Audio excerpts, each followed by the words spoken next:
هیمند. ببین چه بد شکستم، شکست بال و خستم، به انتظار چشمت اینجا نشستم.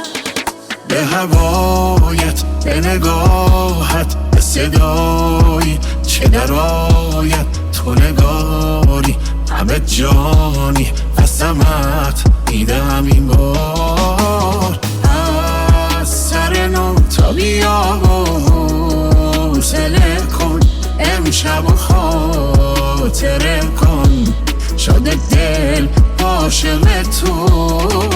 آمده جان به لبت سر تو، دل و بردی به یکون، کارمو یک سر کن. گشتم پی تو و نبود اثری،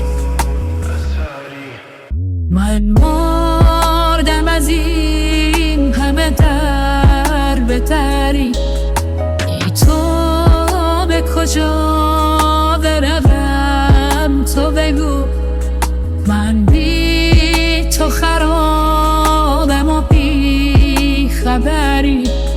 گشتم پی تو و نبود اثری، من مردم از این همه در به دری. ببین چه بد شکستم، شکست بال و خستم، به انتظار چشمت اینجا نشستم. از سر نو تا بیا و حوصله کن، امشب و خاطره کن، شده دل عاشق تو.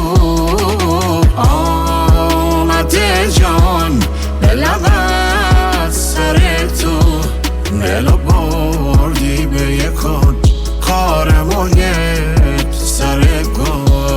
گشتم پی تو و نبود اثری، من مردم از این همه در به دری، ای تو به کجا بروم تو بگو، من بی تو خرابم و بی خبری.